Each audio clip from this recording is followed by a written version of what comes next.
very good day to all the 10th standard students who are appearing for the CBSE board exam of 2022-23. I'm going to teach you English, some of the important poems and a few important lessons that would appear for the board exam. It means that is probably appearing for the board exam because these lessons have a lot of importance, and that is why I'm going to teach you only some very important lessons this year. As you know, your exams are appearing very fast in the month of February, and I think the first exam that you have to do is English, and so you have to be prepared with the English lessons. Now today what I'm going to teach you is a poem called Anne Gregory. I hope you have already, this poem was already learned by you in school, but I'm going to give you an explanation once more so that you would remember these points that would be helpful for you in your board exam. Now, Anne Gregory was written by William Butler Yeats. And before I could begin the poem, I would like to tell you about the poetic devices or the figure of speech that has been used in this poem. It is very important for every student to know the poetic devices that are being used, or the literary devices, poetic devices, figure of speech, whatever it is being used in the poem.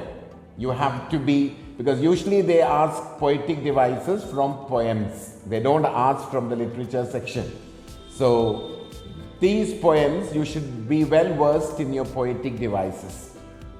In Anne Gregory, there are 3 poetic devices that have been used by the poet.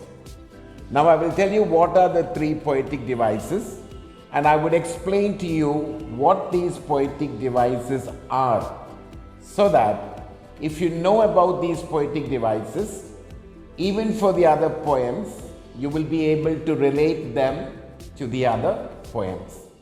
Now the 3 poetic devices that have been used in Anne Gregory, one is apostrophe. It's called the apostrophe. The second, metaphor, and the third one, alliteration. Now, what is an apostrophe? Now, you know what an apostrophe is. In your grammar, you must be knowing what an apostrophe is. It is an apostrophe to show possession. When we want to show possession of something, we put an apostrophe. But in literature, in poems, apostrophe, see, for example, apostrophe is when the poet is addressing somebody who is dead or that is not present, as if she or he were present while the poet was writing the poem. So that is called apostrophe. Now once more I would repeat to you, apostrophe means when the poet is addressing a dead person or a person who is not present at that particular moment when he is writing the poem. So that is called apostrophe. And metaphor, as you know, it is a figure of speech that is used for a comparison. No, it's a figure of speech used for a comparison, but not like a simile. Now, simile is very easy to understand. I hope every one of you know what a simile is. Simile is very easy to understand and very easy to pick out from the lines, because in a simile you will have 2 words. Either you will have as or you will have like. So when 2 things are compared to each other using the words as and like, then immediately you are able to understand that it is a simile. But metaphor is very different from a simile. You can call a metaphor as an implied simile, or you can also say an implied comparison, where these 2 words as, and like are not used, but the description of the object look as if it is really true. So that is called a metaphor.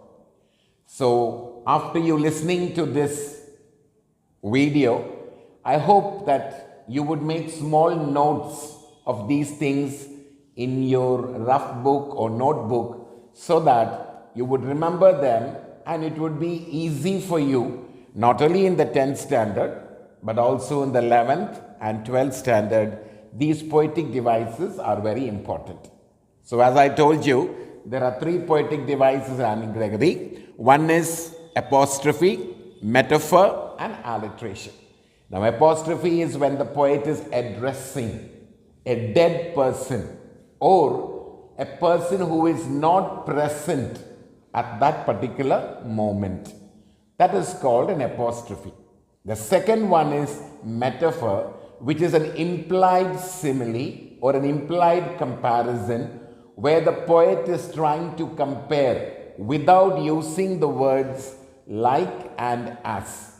And the word that he is comparing, the object that he is comparing, literally seems to be true. And alliteration, I think every one of you know, it's when 2 consonant sounds are repeated, not vowels. That you must remember. When 2 consonant sounds are being repeated in the same line, then we can call it alliteration.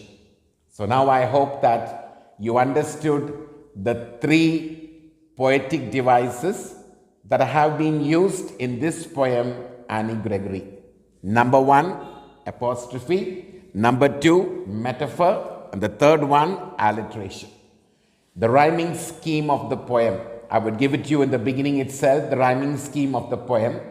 And I'm very much sure that you know how to find out the rhyming scheme. But I will also explain to you how to find out the rhyming scheme of a poem.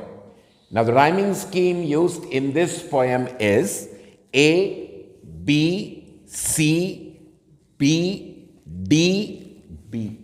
Now, from this rhyming scheme, how many alphabets are there? So there are 6 alphabets. So what do you understand from that? Each stanza of the poem is of 6 lines. So every line you have to have a rhyming scheme. So I will later on tell you how you find out the rhyming scheme. So I hope you understand, at least you have understood what I told you up to now. Now I'm going to tell you about the poem. I'm going to introduce the poem to you, the introduction. Now, Anne Gregory is an 18-line poem. It consists of 18 lines, and it is in the form of a dialogue. You know what is a dialogue? A conversation between 2 people is called dialogue. So, this Anne Gregory is in the form of a dialogue. It is 18 line. Okay. And the speaker is speaking to a lady or a young girl called Anne Gregory. Now the poet is the speaker here, and the poet is speaking to Anne Gregory. And now you must know who Anne Gregory is. Now you may wonder, who is this Anne Gregory? What connection does he have with the poet? Now, Anne Gregory is the granddaughter of Lady Gregory. She's called Lady Augusta Gregory. That's her name. She's the granddaughter of Lady Augusta Gregory, who was a very dear friend of the poet. And that is why the poet is mentioning the name Anne Gregory. Now, why does the poet mention the name Anne Gregory? And who is Anne Gregory? The poet mentions the name Anne Gregory because Anne Gregory is the granddaughter of Lady Augusta Gregory, who was a very close friend to William Butler Yeats, a very close friend to the poet. So that is why he is mentioning Anne Gregory. So that is the introduction. Now let me tell you something more. When you are writing an answer, now you have 2 marks answer, you have 5 marks answer in 10th standard. The literature section is of 40 marks. So there are answers that are 2 marks each. There are 5 questions that you have to answer. And then you have to answer 5-mark questions. There are 2 5-mark questions.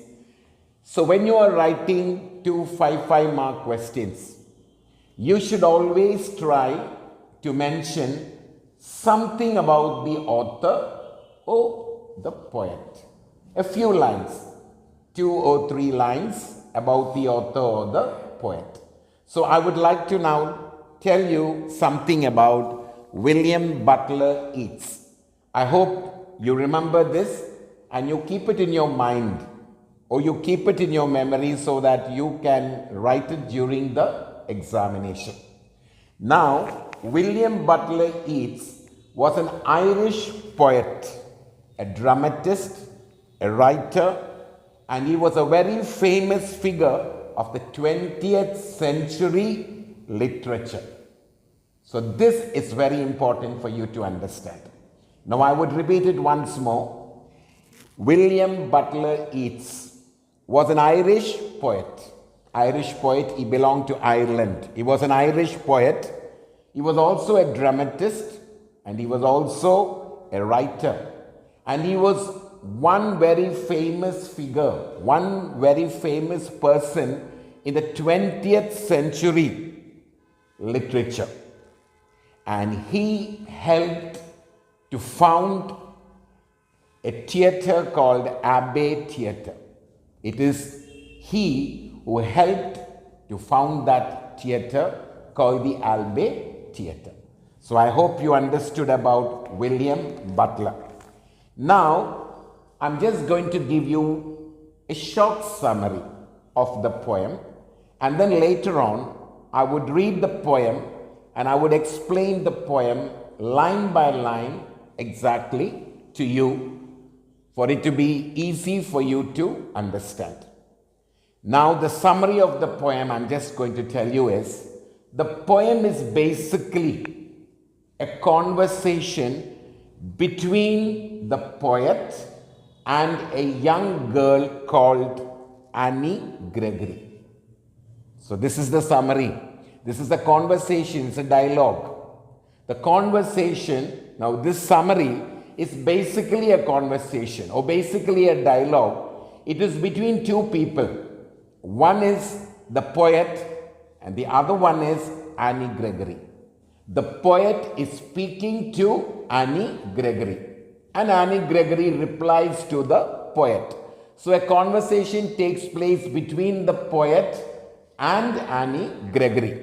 And Anne Gregory is a very young girl. Okay.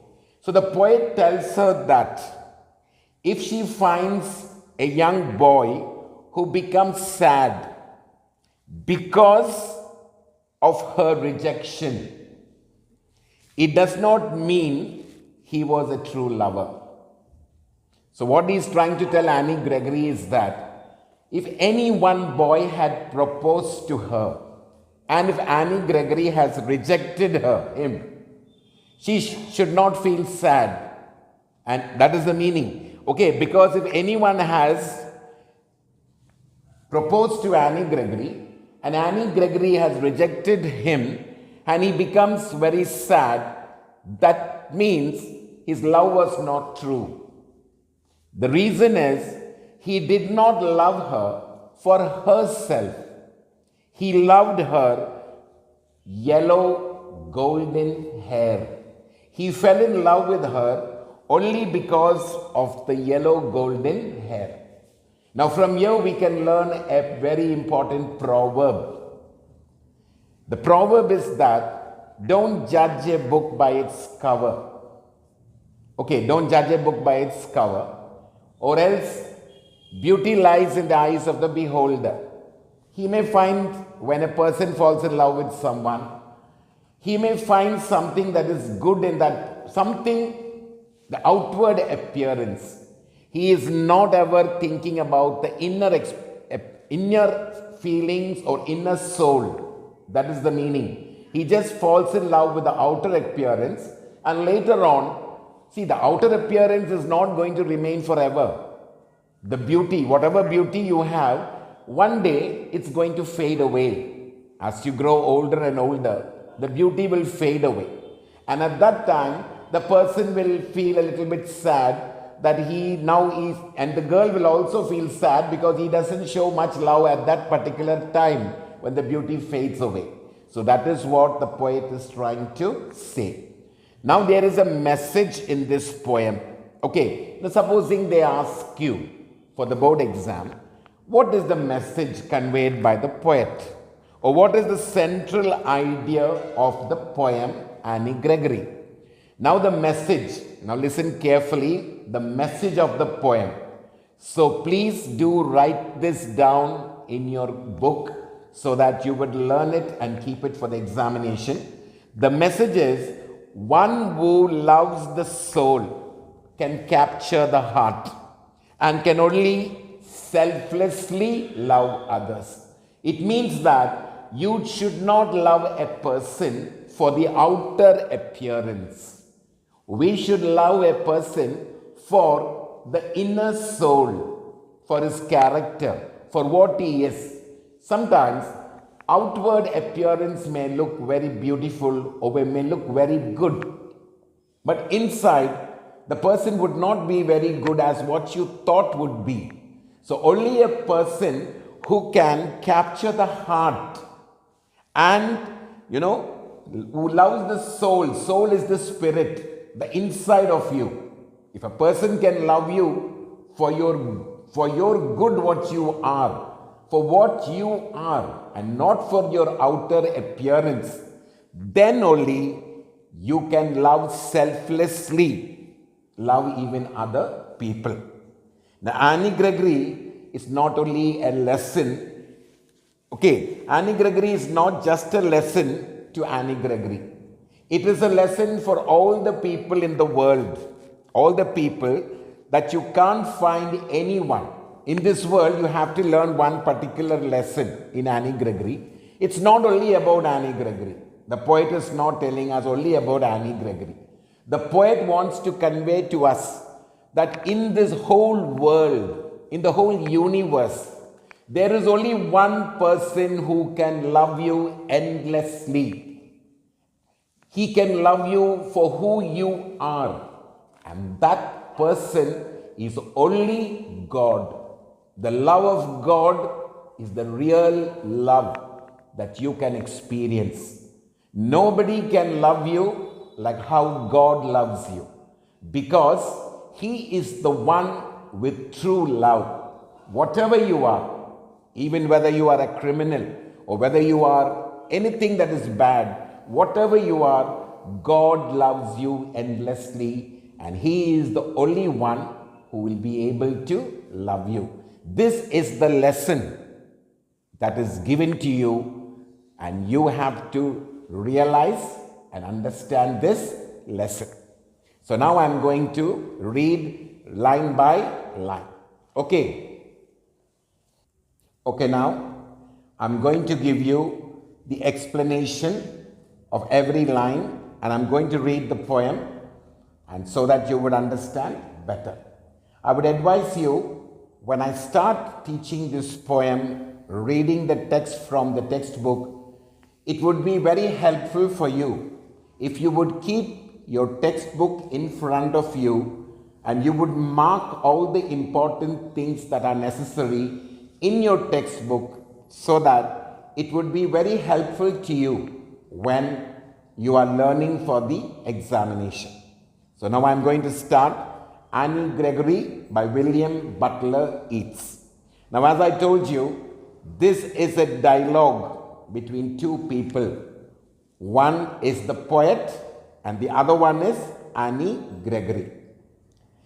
Never shall a young man thrown into despair by those great honey-colored ramparts at your ear. Love you for yourself alone and not your yellow hair. Now here in these lines, the speaker, probably what is he trying to make Annie understand? He's saying to Annie that a beautiful colored hair can make, now what, I'm reading it once more. Never shall a young man thrown into despair by those great honey-colored ramparts at your ears love you for yourself alone and not your yellow hair.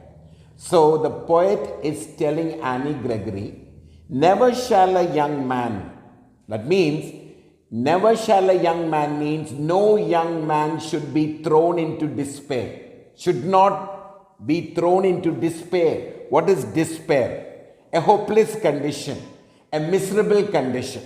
So he is telling Anne Gregory, let not any man or any young boy or any young man become hopeless or become miserable when he falls in love with you, because he is falling in love with you only for your honey-colored ramparts. Honey-colored ramparts means, now what is rampart? Ramparts means, you know what is a fort? A protection, a wall built around a city for protection. And in these lines, honey-colored ramparts, what is the poetic device used here? The poetic, please underline honey-colored ramparts and please write the poetic device there. It is a metaphor. Now the poet in the beginning of the poem explains to Annie that not a young man, never should a young man become desperate or never should a young man become hopeless, falling in love with you only because of your yellow hair, which is acting like a fort. It's acting like a protection. Now, why is the poet saying that the hair is acting like a protection? Because at your ears, what does he mean at your ears?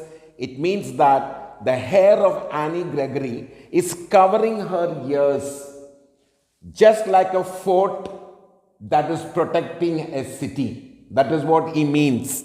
By those great honey-colored ramparts at your ears, love you for yourself alone. He says, if anybody is loving you, he should not fall in love with you because of your golden hair. Because if he falls in love with you just because of your golden hair, he may be rejected by you and he would go into despair. He would go into hopelessness, and that should never happen. That is what the poet tells Anne Gregory. Love you for yourself alone and not your yellow ear. So please underline, not your yellow hair. It is alliteration. So now in this stanza, there are two poetic devices. The two poetic devices, one is metaphor and the other one is alliteration. So once again, I would explain to you this stanza. Annie's colored hair around her ears. Now what is Annie's colored hair around her ears compared to? What is the comparison given? The comparison is given to a fort, a protection, a covering. Now why does the poet say that? The poet says that because her beautiful yellow hair is covering the ears of Anne Gregory. And that is why he says that he is comparing her hair to that of a rampart, to that of a fort. He tells her that if anybody is loving you, he should love you only for yourself. It means that for who you are, he should not fall in love with you for your golden hair, for your yellow hair. Because if he falls in love with you for your yellow hair, he may go into hopelessness. He may go into despair if you reject him. So he does not want that to happen. So that is what the first stanza stands for. So now the second stanza. But I can get a hair dye and set such color there, brown or black or carrot, that young men in despair may love me for myself alone and not my yellow hair. Now this is a reply by Anne Gregory. They can give you this stanza and they can ask you, who is the speaker of these lines? Now who is the speaker of these lines? The speaker of these lines is Anne Gregory. Who is the speaker speaking to? The speaker is speaking to the poet. Why does the speaker say these words? The speaker says these words because the poet told her that young men would fall in love with her only because of her golden hair that acts like a rampart because it is covering her ears. And that is why she is giving this reply. Now, what is the reply that she gives? She says that if you feel that the young men are falling in love with me because of my golden hair, then I can do something. Now, what can she do? She can change the color of her hair. She can dye it. You know what is a dye? D-Y-E. Okay? It is a coloring used to change something. We dye our hair. So what she tells the poet is that if you feel that young men are falling in love with me because of my golden hair, and you do not want them to be in despair, or you do not want them to be in hopelessness, then I can color my hair. But I can get a hair dye. It means that I can color my hair. Now, who is I in this stanza? I stands for Anne Gregory. So please put a circle there and write Anne Gregory. So he says, but I can get a hair dye and set such color there. She says she can change her hair to different colors. Supposing they ask you, what are the colors mentioned? Or what colors will Annie change her hair to? She says, I can change my hair to brown or black or carrot. Carrot is orange-red color. So that is what she says. So Annie says that if somebody is falling in love with me and you do not want them to go in despair, then I can do one thing very easily. I can just change the color of my hair. I can change it into three different colors. I can change it into brown or black or carrot. So that's the meaning of saying that young men in despair, so that the young hopeless men who are in despair, the men who are hopeless, the men who are in despair would not love me for my hair, but would love me for myself. That is what she says in this stanza. So she says that young men in despair may love me for myself alone and not my yellow hair. So Annie replies to the poet saying that if the poet feels that the young men are falling in love with her and later on would go into hopelessness or despair just because they love her because of her golden hair, she can do something. She can change the color of her hair into different colors like black, brown, or carrot, so that men would not fall in love with her and would not become despair, would not become terrible, or would not be hopeless, that they would love her not for her hair but for herself. Now then, the last stanza, I heard an old religious man, but yesternight declared that he had found a text to prove that only God, my dear, could love you for yourself alone and not your yellow hair. Now, this is a very important stanza of this poem and a very important message given to us in this stanza. The important message given to this stanza. Now the poet replies back. Now who is the speaker of these lines? The poet. Who is the poet speaking to? Anne Gregory. Who does I stand for? I stands for the poet. So in this stanza, what does the poet say? The poet says, I heard an old religious man, but yesternight declare. He says, yesterday night, the previous night, he had heard a religious man, means a man of spirituality, a man who is very close to God. He heard that man last night or the previous night declare. Declare means announce, say. So the poet says that the last night, the previous night, he had heard a very religious man, a saint, announcing. Now what did this saint announce? He announced that he had found a text to prove. Now what do you mean by text? It could be a verse from the scriptures, from the holy books. The holy books are written in verses. So he would have, the religious man, the previous night, he has announced that he had found a text in a holy book. And what does the text say? That only God, my dear, could love you for yourself alone and not your yellow hair. So in these lines, it is very clear, the message passed to all of us, that there is nobody in the world that would love you with their heart, that would love you for who you are. There is only one person in the whole world that would love you for who you are, and that person is only God. So that is what he says.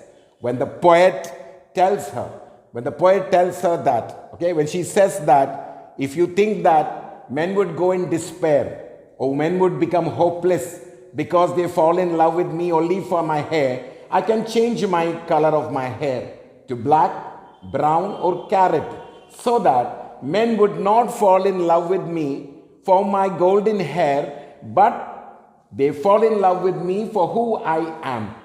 At that particular time, the poet replies that the previous night he had heard a saint or a religious man declare or say that there is only one person in the whole world that would love you for who you are, and that particular person is only God.